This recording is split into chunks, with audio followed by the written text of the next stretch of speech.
여러분의 영혼을 시원케 하는 정바이블, 듣기만 해도 믿음이 성장하는 정바이블, 여러분의 구독과 좋아요, 알람 설정, 전달과 후원을 부탁드립니다. 감사합니다. 내가 아무리 본문의 강해나 본문의 내용이나 이 세 문장의 내용을 충실하게 잘했다가 하더라도요, 맺은 말에서 마무리가 잘 안 되면은요, 신기하게도요, 성도님들이 아무것도 앞에 거를 기억하지 못하는 일이 생기게 됩니다.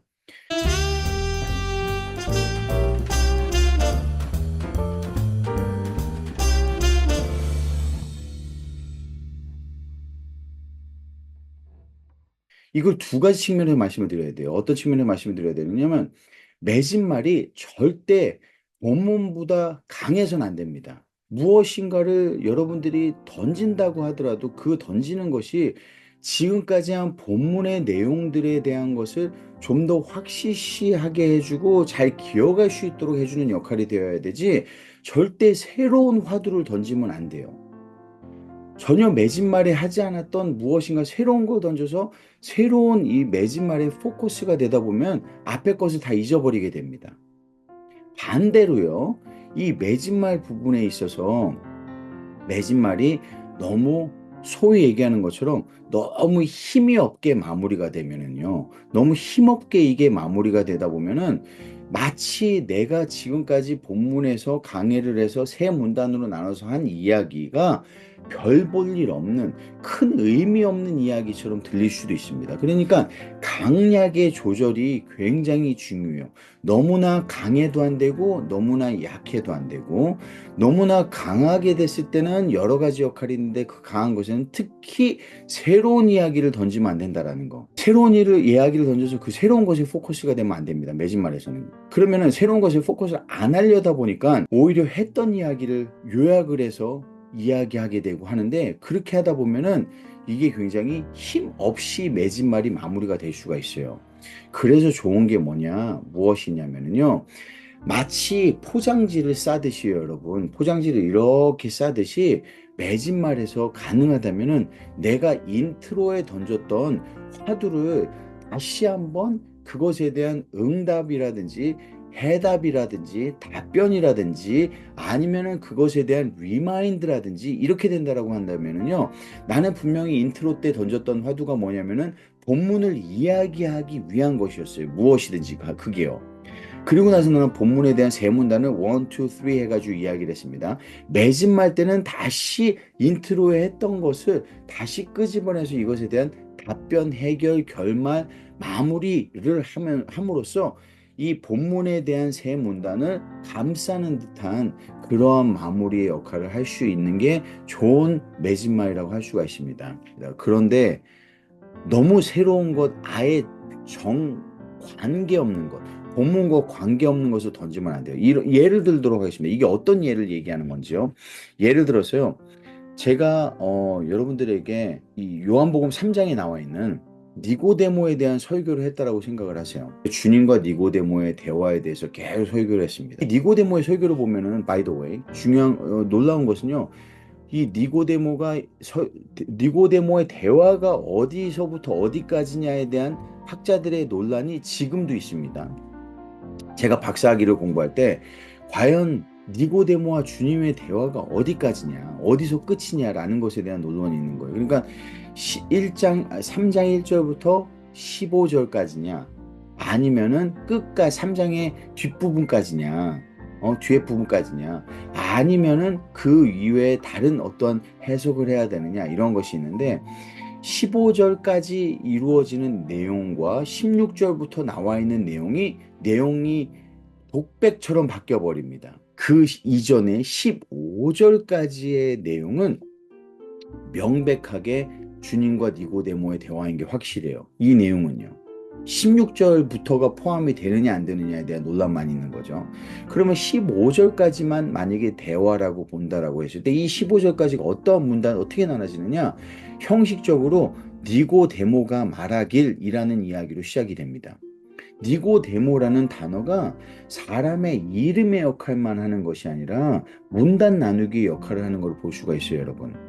그래서 니고데모에 대한 니고데모 이름이 3장 1절에 등장을 합니다.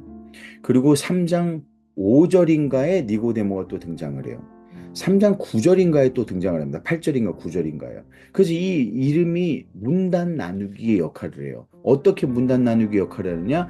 우리가 3단으로 나눴을 때 1단, 2단, 3단, A, B, C라고 했을 때 3개의 문단으로 나누어진다는 거예요. 이 문단이요. 그리고 3개의 문단으로 나눠질 때마다 무엇이 던져지느냐? 새로운 질문이 던져집니다. 그리고 3번의 주님의 답변이 있어요. 첫 번째 질문의 특징은 니고데모가 질문을 하지도 않습니다. 근데 주님이 답변을 해요. 그거에 대해서요. 여러분들이 설교하게 되면 이 내용을 말씀해 주셔야 돼요. 니고데모는 주님이 당신이 만약에 당신은 하늘로부터 온 선지자입니다. 하나님이 당신과 함께하지 않는다면 이러한 표적이 나타날 수 없습니다라고 얘기를 해요. 그랬더니 주님께서 질문이 없거든요. 거기 질문이. 근데 주님께서 답변을 하시죠. 뭐라고 답변하시냐면 네가 거듭나지 않고서는 결단코 하나님의 나라를 볼 수 없느니라라고 얘기를 해요. 그 마치 그게 니고데모가 하려고 했던 질문인 것처럼 그것에 대해서 니고데모 반문합니다. 그러면 어떻게 우리가 다시 거듭날 수 있겠습니까? 그랬더니 주님께서 또 답변을 하시죠. 그것에 대해서 답변을 하는데 답변의 내용이 뭐냐면 결말이 무엇이냐면 결단코 하나님의 나라에 들어갈 수 없느니라라는 게 답변입니다. 처음엔 볼 수 없다, 들어갈 수 없다. 맨 마지막 답변은 뭐냐면 영생을 얻을 수 없다 이겁니다. 그래야만 영생을 얻을 수 있다라는 답변이 나와요. 3번 답변.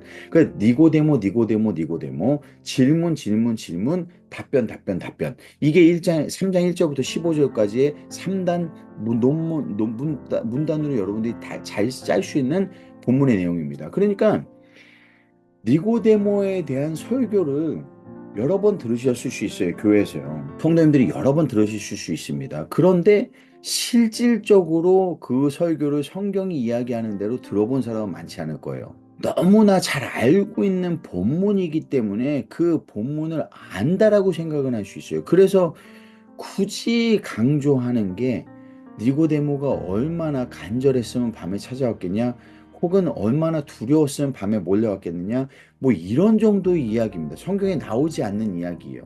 거기에 포커스가 맡겨져 가지고 설교가 이루어질 때가 많습니다. 근데 사실은 그게 포커스가 아니에요. 주님과의 이 대화, 3번의 대화 속에 담겨 있는 우리가 생각해야 되는 구원의 모습에 대한 것이 명백하게 거기에 정의가 되어 있는 겁니다. 니고데모의 대화 속에요.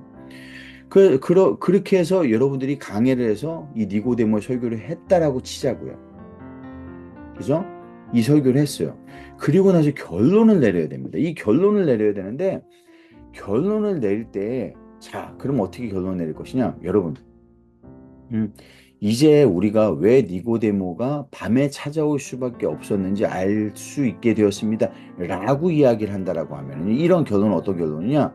내가 인트로 때 3장 1절에 그 내용이 나오거든요. 밤에 니고데모가 찾아왔다는 내용이 나오거든요. 3장 1절에 했던 내용을 내가 이것을 반복해서 마무리하겠다라는 의도예요, 이게요. 좋은 결론입니까? 좋은 결론입니다.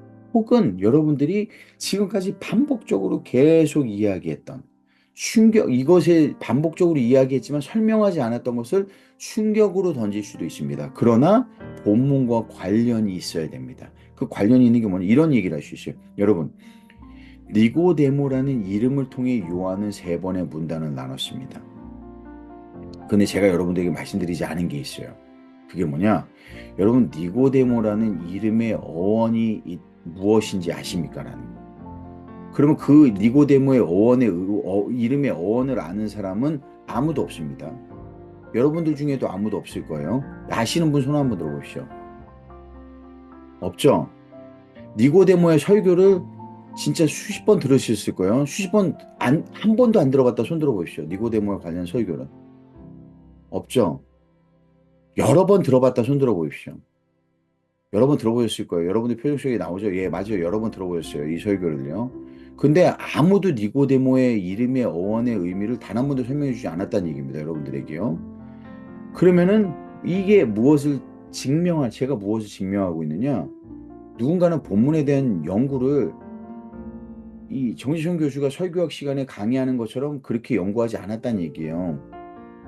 지금까지요. 제가 지난 4주 동안 여러분들에게 강의한 내용대로만 성경을 연구하고 강의하고 설교문을 만들었다면은 이렇게 반복적으로 나오는 단어를 여러분들이 놓치고 갈 수가 없습니다. 분명히 이거는 찾아봤어야 되는 내용이에요. 그런데 여러분들이 지금까지 들었던 여러 번의 설교에서도 단 한 번도 언급이 되지 않은 내용입니다. 그래서 결말에서 이 내용을 던지는 거예요. 이게 내용이 사실은 이러한 어원을 가지고 있습니다라고 결론에서 이걸 던진다는 거죠. 그러면은 성도님들이 지금까지 여러분들이 했던 강의 내용 1, 2, 3를 다 기억을 하고 문단 내용을 다 기억을 하고 그리고 나서 성경이 궁금하게 끝나게 집에 가서 내가 다시 한번 읽어봐야겠다라는 마음으로 이 설교가 끝날 수가 있습니다. 결론에 있어서요, 어떻게 또다시 던질 수가 있느냐, 이렇게 던질 수가 있습니다. 여러분, 우리가 지금까지 이거를 보면서 아까 본문에서 이야기했던, 인트로에서 이야기했던 이러한 이유 때문에 밤에 찾아왔습니다라고 마무리할 수 있다라고 얘기했어요. 그런데 이것을 다시 한번 조금 더 심화돼서 이렇게 마무리할 수 있습니다. 어떻게 마무리가 할 수 있느냐? 여러분, 성경에서 주님을 밤에 찾아오고 이 야심한 밤에 찾아와서 주님이 마치 기다렸던 것처럼 대화하는 그러한 예화나 일화를 보신 적이 있습니까? 없습니다.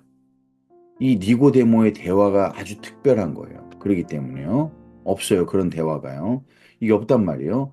그러면 이 내용이 이렇게 특별한데, 이렇게 중요한데, 왜 마태, 마가, 누가는 단 한 번도 이 내용을 언급하지 않았을까요? 니고데모가 이렇게 대단한 사람인데 바리새인입니다. 바리새인입니다. 산헤드린 위원입니다. 유대의 지도자입니다. 이 사람이요. 그리고 니고데모라는 이름을 가지고 있는 사람입니다. 이렇게 중요한 사람인데, 음? 그런데 왜 한 번도 언급을 하지 않았을까요? 여러분도 궁금하죠? 손 한번 들어보십시오. 내가 이 얘기하니까 궁금하네 라고 생각하는 분 한번 손 한번 들어보십시오. 네, 감사합니다. 고맙습니다. 자, 그래서 이거를 좀 더 신학적으로 조금 더 심오하게 마무리를 하자면은 이렇게 마무리가 될 수 있습니다. 왜 그렇다면 마태, 마가, 누가는 언급조차 하지 않았을까? 라는 이야기예요. 그리고 왜 우리가 설교를 지금까지 여러분의 성도님들이 여러분들이 성도님들도 여러분들의 입장과 똑같은 입장일 거란 말이에요. 여러 번 이 니고데모 설교 들었을 거란 말이에요. 그러면은 그것을 relate 하는 겁니다. 여러분들이 그것을 같이 relate 하는 거. 그러면서 그렇다면 여러분들은 여지껏 많이 이 설교를 들었는데, 이 밤에 찾아오신 내용이 왜 이게 중요할까요? 라는 것을 여러분들이 처음으로 설명해 주실 수 있습니다. 좀 더 깊은 의미를 가지고요. 왜 요한이 이것을 다뤘느냐? 요한에게는요, 여러분, 1장 1절부터 1장에서 나와 있는 내용부터 요한이 굉장히 신학적으로 요한 전체에 있어서 중요하게 생각하는 신학적 테마가 있습니다. 그 테마가 뭐냐면은 빛과 어둠의 대조예요. 1장 5절에 보면 주님이 그 어둠의 빛이 돼 그 어둠이 빛을 깨닫지 못하더라거든요. 빛을 깨닫지 못하더라는 거예요. 1장 그 11절인가요? 11절인가에서도 보면은 그가 자기 백성에게 오되 자기 백성이 그를 알지 못하더라. 라는 내용이 나옵니다. 그리고 계속 가면서 이 어두움과 빛의 대조를 계속 이거를 요한복음 전체에서 여러분들이 계속 보게 됩니다. 빛과 어둠에 대한 대조를요. 그러니까 밤이 중요한 것은 니고데모가 밤에 찾아왔는데 그 밤에 찾아온 사람이 빛을 찾아온 거예요. 주님이 빛이지 않습니까? 빛을 찾아왔는데 말을 해주는데 계속 세 번을 얘기해주는 세 번을 깨닫지 못해요. 이게 그러면 내가 엄마 배에 태에 다시 들어가야 됩니까? 라고 얘기를 해요. 그리고 나서 설명을 해줬더니 그 다음에도 어떻게 이런 일이 일어날 수 있겠습니까? 라고 계속 깨닫지 못해요. 이게 요한이 보여주고자 하는 신학적인 테마라는 거예요. 그렇기 때문에 요한복음에서 이게 중요한 내용입니다. 이 니고데모와 대화가. 그런데 놀라운 것은 여러분들 표정을 보니까 여러분들도 이 내용을 처음 알았어요. 오늘이요. 이게 이렇다라는 걸요. 이게 그러니까 기가 막힌 우리의 현실입니다. 이게 놀라운 현실이에요. 이게 성경을 알지 못하는데 성경을 어떻게 설교하냐는 거예요. 그럼 지금까지 성경을 알지 못하는 사람이 성경을 설교해 왔다는 내용입니다. 이게요. 이게 정말 위험한 겁니다, 여러분. 우리의 성도들은요, 하나님이 맡겨주신 우리의 양들은 낭떠러지로 미친 듯이 달려가고 있다는 얘기예요, 지금요. 여러분들이 이 말씀으로 베리케이트를 쳐주고 어디까지 갈 수 있고 어디까지 어디에서 푸른 초장에 누워서 이거를 먹고 이런 거를 설명해 주지 않는다 그러면요, 여러분 진짜 심각한 현실입니다, 지금은요.